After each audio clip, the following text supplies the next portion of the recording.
ibahagi sa iyo at sa mga kapatid ko. Salamat po, Ama. Buhay ang Diyos, buhay po ang Diyos, at mapagpalang umaga po sa tanghaling ito sa ating lahat.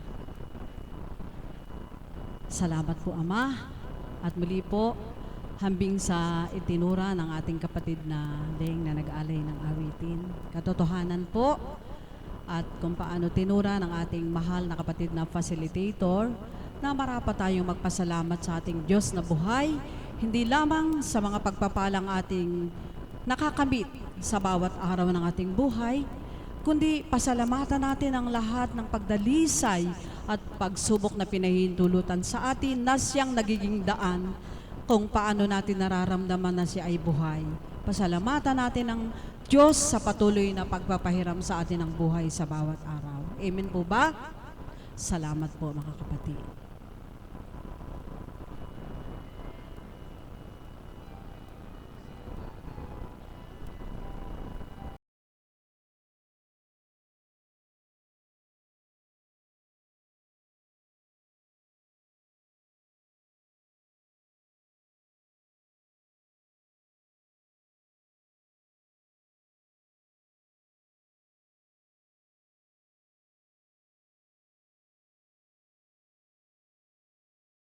Mga likha, salamat sa liwanag ng araw at buwan. Salamat sa iyo, O Diyos. Salamat sa bugtong mong anak.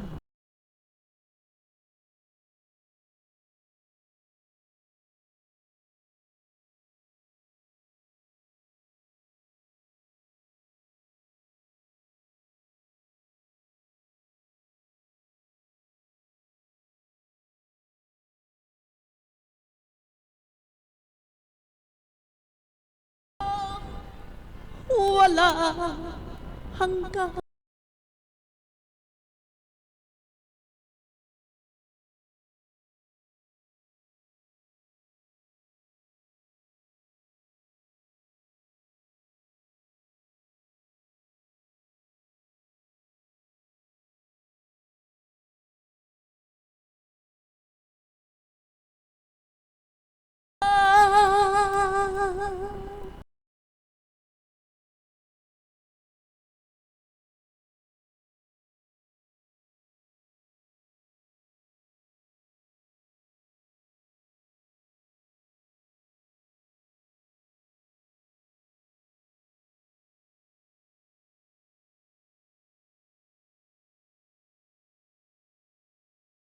salamat sa banal mo.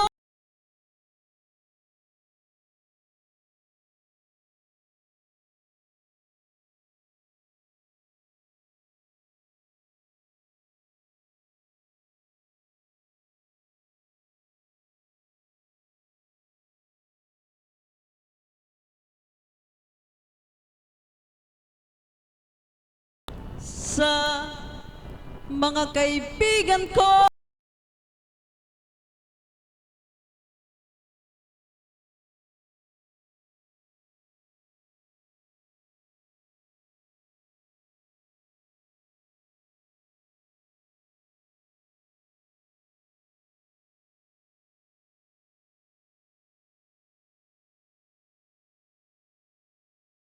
sa huling sandali ng aking buhay,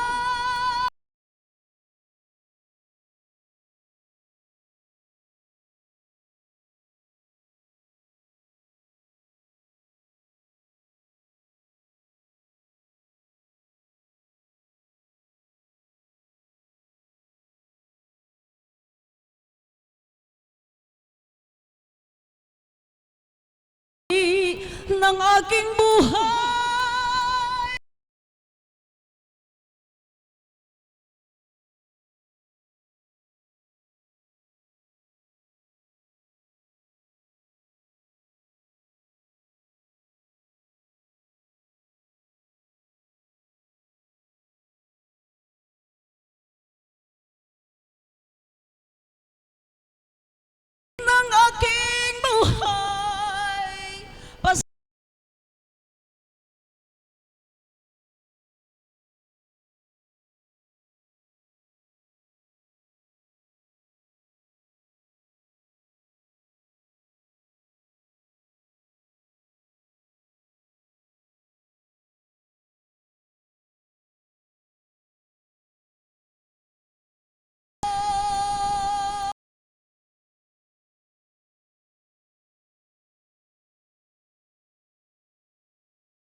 lalapitan ko, tumatanggi.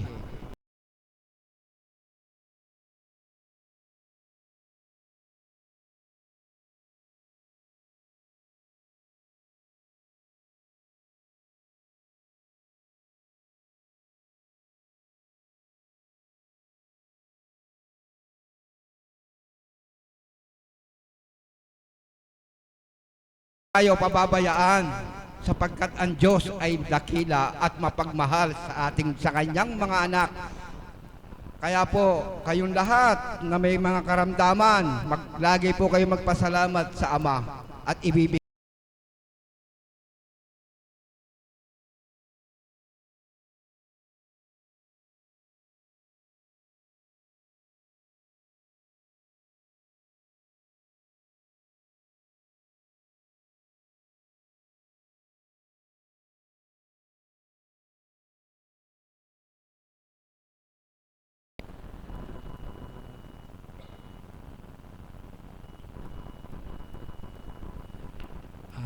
Magandang hapon po sa inyong lahat.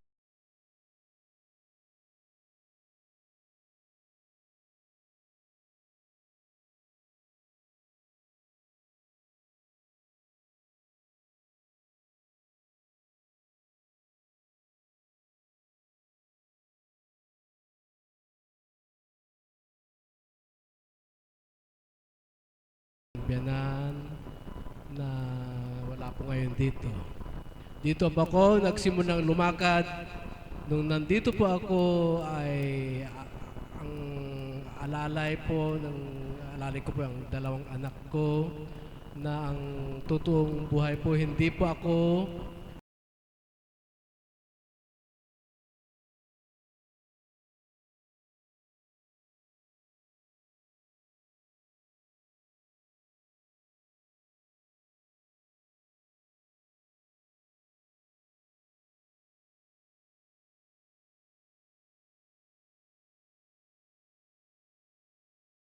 makakalakad. Yun po, ang totoong buhay ko hanggang ngayon, nandito na po na nagsasalita na, nakapag-bike na, dati sa Pilapil, hindi ako makadaan, ay makalakad. Ngayon, kahit dumaan na pa ako sa Pilapil,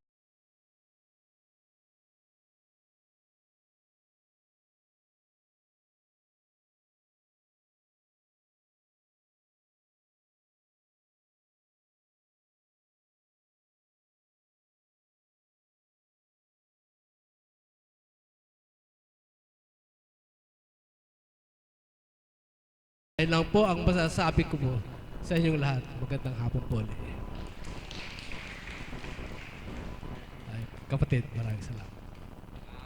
Maraming salamat kapatid. Tingnan mo nga, ayaw mo pa magpasalamat sa Ama. Sapagkat iyan ang biyaya nating natatanggap sa araw-araw sa Kanya. Kaya dapat huwag kayo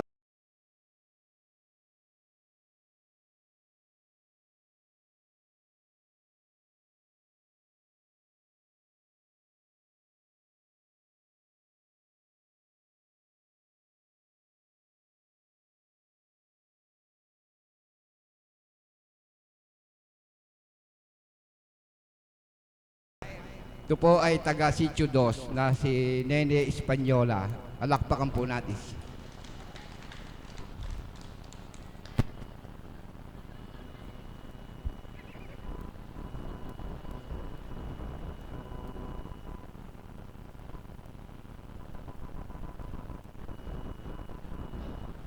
Buhay po ba ang Diyos?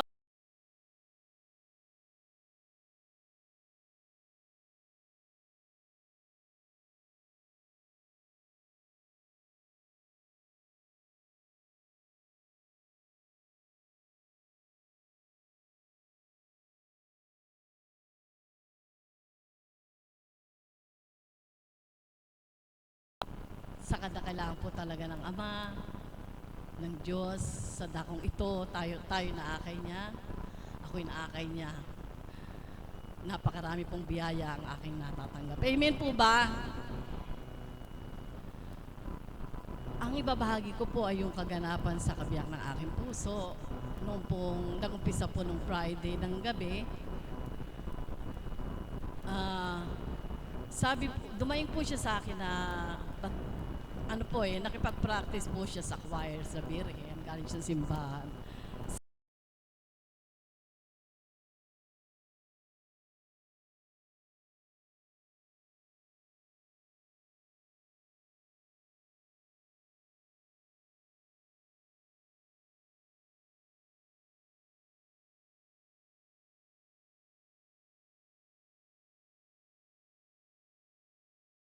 Sa mata lang yan, sabi ko ganyan. Ang ginawa ko po, pinainom ko po siya ng pineapple juice.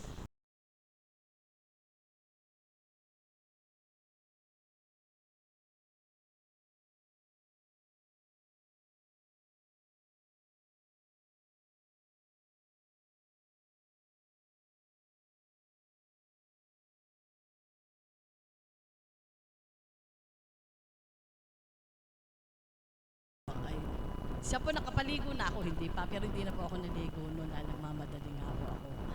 Nung nandun na po kami sa Baliwag, nawala na po sa loob ko yung nararamdaman niya. Nung nandun na po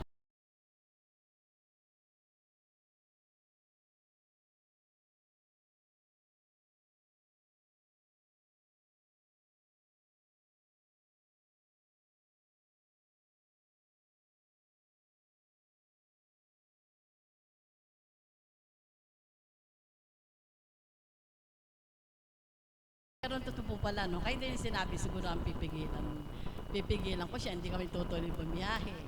Eh ngayon sabi,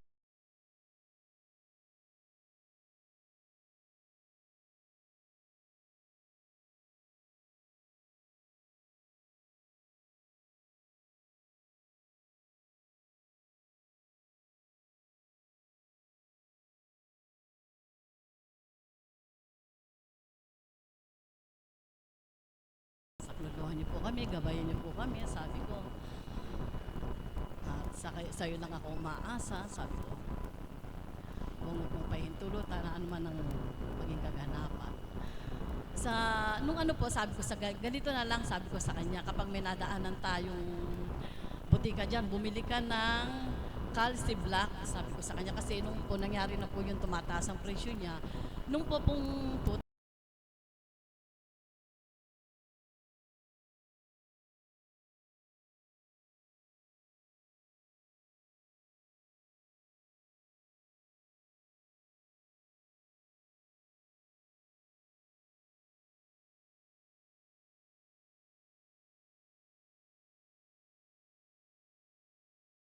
nakarating po kami doon sa pupuntahan namin sa kukuhanan namin ng paninda. Doon lang po siya nakabili ng gamot.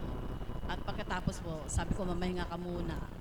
Kaya nung naglagay siya sa dila, 2 tablet yon, saka pahinga siya, saka lang kami umalis. Tapos sabi ko sa kanya habang nagda-drive, pagkayari ko panalangin po.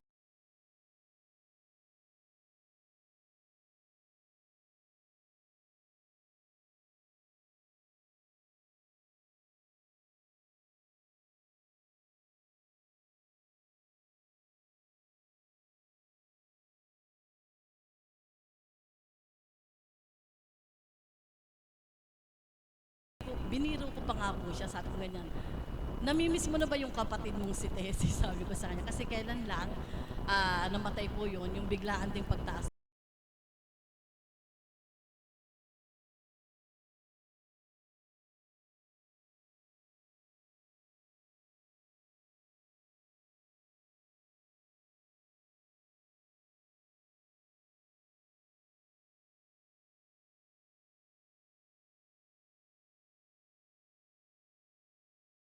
Makakauwi tayo ng maayos. Sabi ko,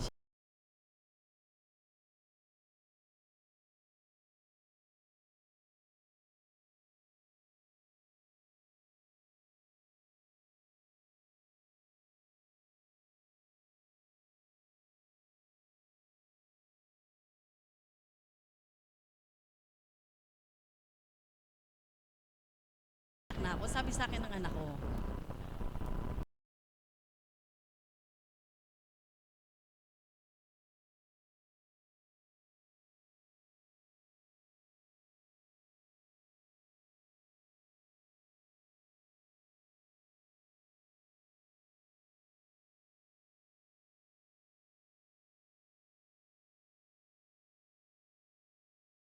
nararamdaman, idudulog natin lagi sa Kanya. Amen po ba?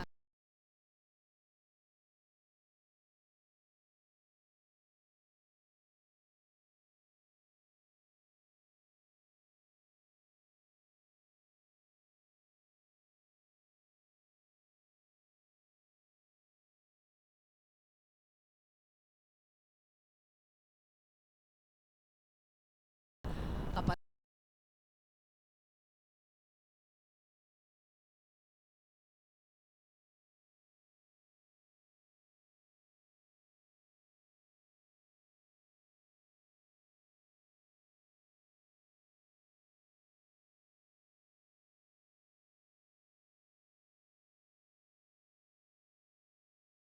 na nakakamtan tayo ng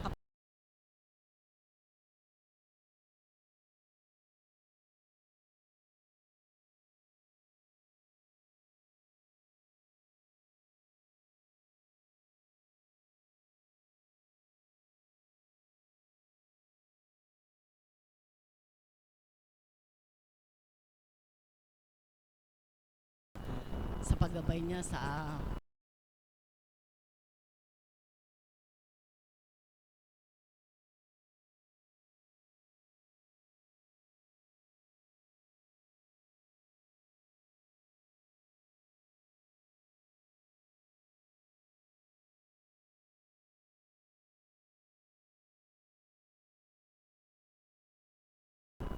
ah,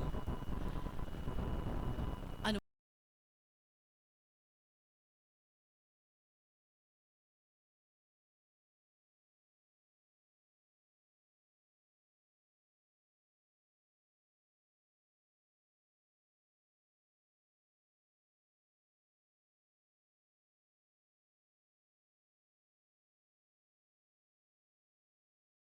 buhay po ba ang Diyos?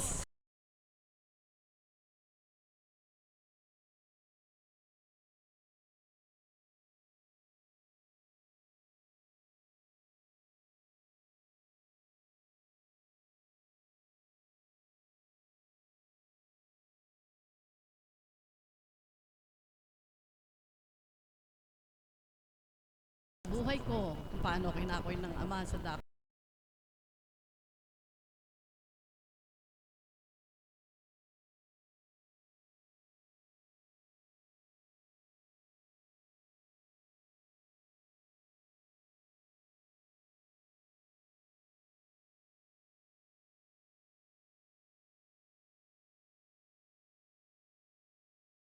Kaya po ako'y mag-aalay ng isang awit pa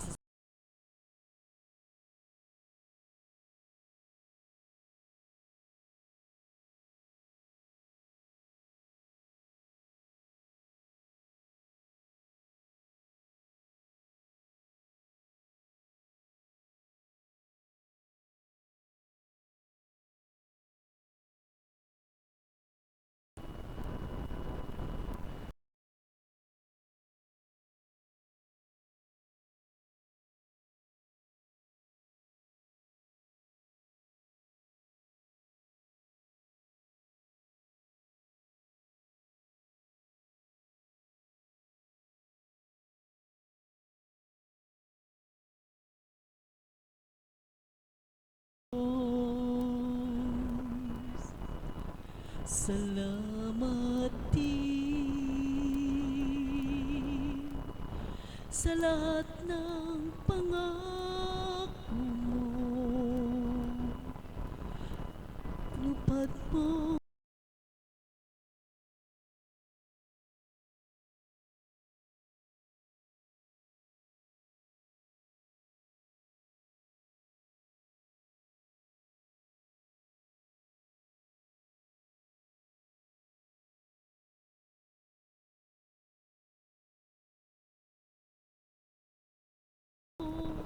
ingatan at bigyang lakas kung may tukso.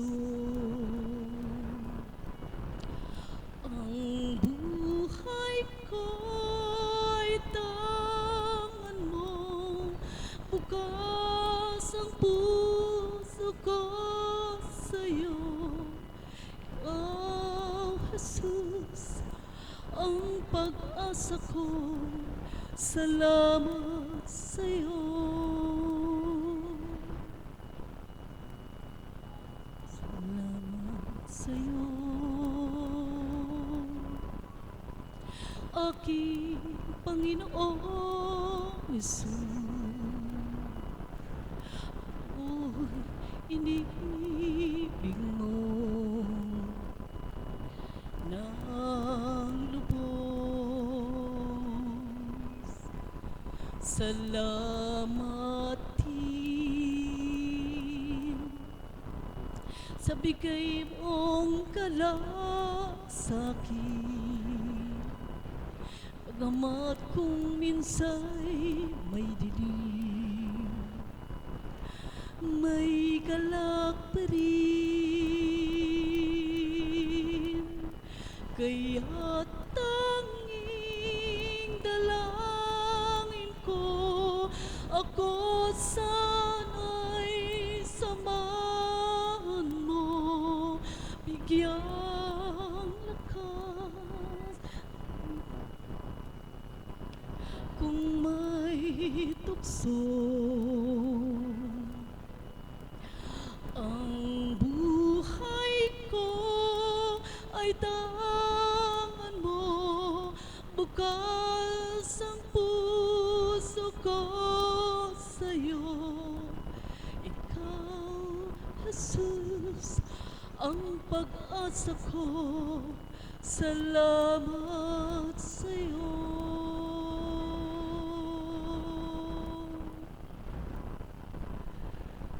Salamat po.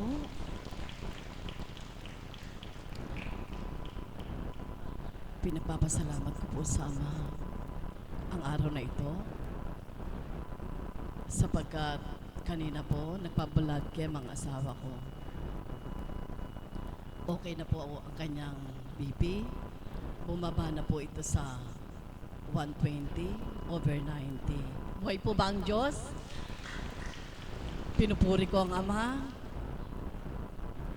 Sabi ko sa kanya, maraming salamat, Ama. Kagabi po kasi, sabi ko, ang lahat ng ininom na gamot ng kabiyak ng puso ko, Ama, ito ay mula sa iyo, kaya tinataas ko. Mga dahon-dahon at ilang tableta na nilagok niya. At maraming pong salamat sa Ama sa walang sawang pagmamahal sa amin at paggabay. At nawa nga po, patuloy niya kaming gabayan. 10 ng aking mga mahal sa buhay. At nawa po, sa tuwing na ibigyan niya ako ng kalakasan, na ang sarili ko ay may aalay ko sa dahong ito,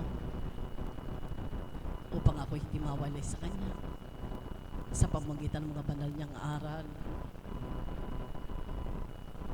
Nawa po, ako, tayo pong lahat dito, makapagsumikap na makapagsabuhay ng Kanyang mga banal na aral upang tayo ay hindi mawalay. Amen po ba? Buhay po ba ang Diyos? Maraming pong salamat sa Ama. Maraming pong salamat sa ating Apo Conchi.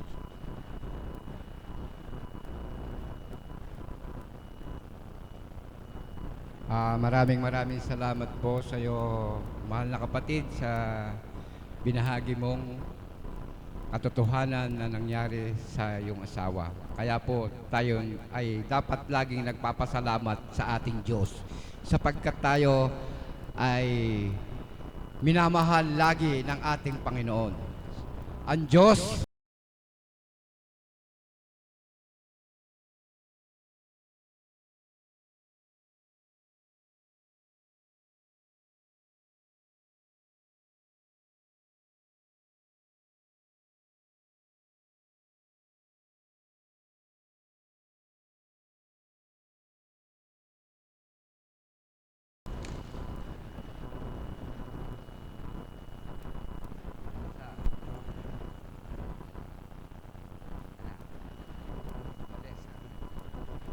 ngayon naman po ay wala daw po, umalis daw po siya eh. Tinatawagan ko po ang ating kapatid na alagad na si Tita Au. Palakpakan po natin si Tita Au. Ayan na po siya, oh. Matayo na po siya.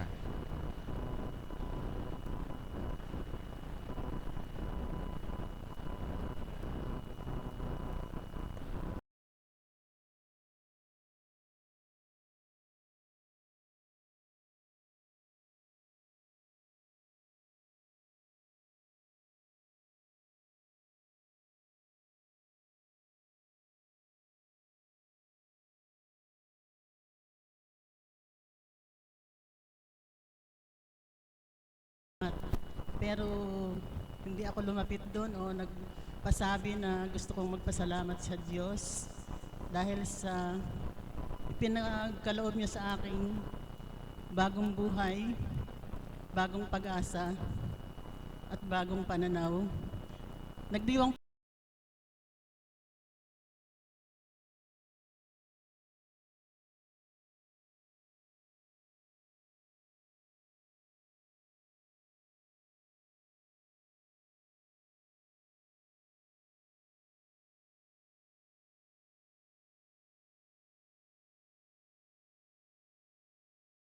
noon sa banal na Espiritu dahil kung hindi sa Kanya,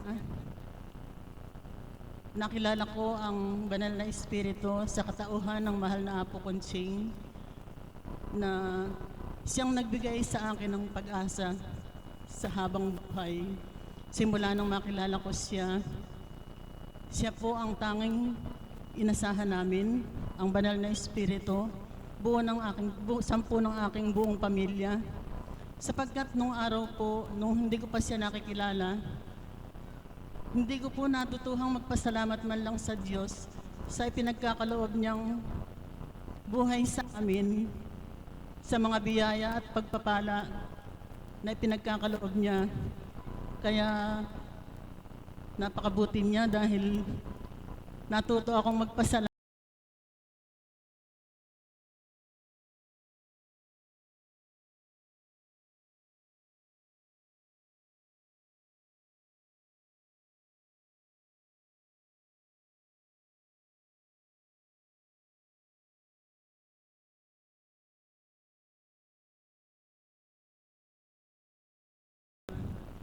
Ang ipinagkaloob na biyaya sa amin, nagkaroon sila ng hanap buhay sa ibang bansa. Hindi ako natutong magpasalamat. Dito lamang po ako natutong magpasalamat nung ako ay makarating dito na nagkaroon ako ng karamdaman. Kung hindi pa ako nagkaroon ng karamdaman, hindi ko makikilala ang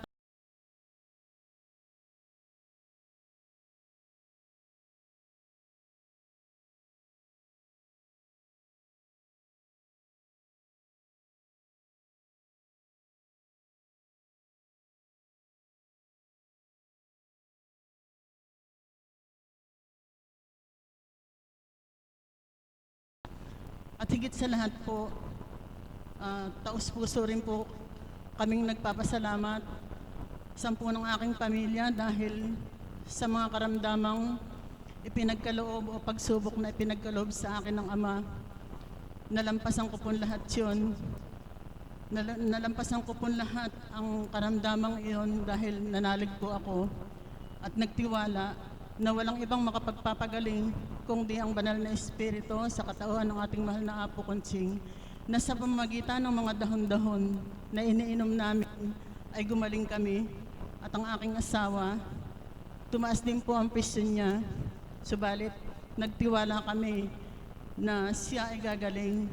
Pareho po kami nagkaroon ng karamdaman sa ibang bansa. Ako po, na-opera nga po ako, inalisan na ako ng left breast. Ang sabi nga po ng doktor, i-share ko po muli. Ang sabi nga po ng doktor, stage 1. Nung last year na nag-share ako, in-schedule na po ako na ooperahan. Pagbalik ko, operahan ako. Maalis na nga yung mass sa loob sa breast ko. Pumayag na po ako dahil nanalig ako sa banal na Espiritu sa tinuran niya na walang ibang makapagpapagaling kundi ang iyong pananalig at pananampalataya sa Diyos na bagamat ikaw ay nagkaroon ng bukol, gagamit ng doktor, ng manggagamot, ang Panginoon upang mapagaling ang aking karamdaman. Kaya nga po, tanggal na po yun. Subalit, nang matapos tanggalin, gusto ng doktor ay kaya po. Subalit, hindi na ako pumayag. Ang sabi ng banal na espiritu sa akin, sa tinuran niya, kahit hindi ka magpakemo, manalig ka lang, magtiwala at magtibay. 100% gagaling ka. Ito nga po, umuwi ako dito. Bali 6 months na po akong na-opera. Hindi po ako nagpakemo kahit minsan. Hindi na ako bumalik sa doktor kahit minsan. Nagtiwala ako na pag-uwi ko, gagaling ako. Ito nga po, malakas na ako kahit hindi ako nagkemo.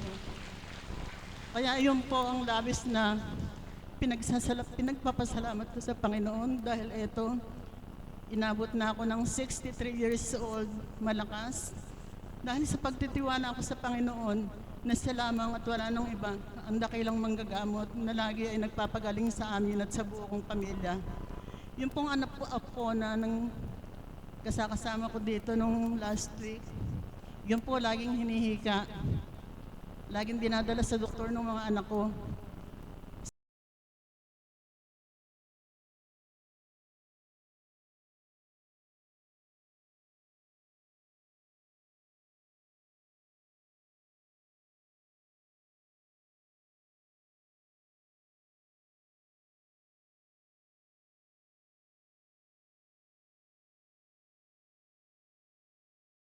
Sabi ko, ito yung Vicks. Sabi ko, ito siguro yung amoy Vicks po iyon. Nagpakuha ko dun sa anak ko. Sabi ko, kumuha ka. Ilalaga natin at siya nating ipapaligo dun sa apo ko. Alam po ba niyo, sa loob ng 1 buwan, tuwing maliligo, pinapaliguan ko ng eucalyptus. Ngayon po, hindi na siya hinihika.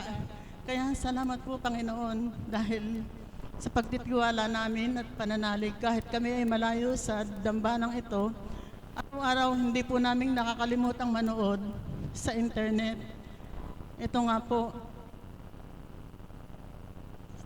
galak na galak ang puso ko dahil sa halip na nanonood ako sa internet ngayon, ito na nga ako, actual na nag-share sa kaganapang naganap sa aming buhay. At salamat din sa mga alagad, sa mga choirs, sa ITI, sa IT team, at sa mga prayer na ipinagkakaloob niyo sa amin. Dahil sa tulong ng inyong mga prayer, dininig ng Panginoon ang inyong mga panalangin. At ito ako ngayon, magbabakasyon ng 3 months para maka-attend ng anniversary sa October 27. Yun lamang po at maraming salamat po.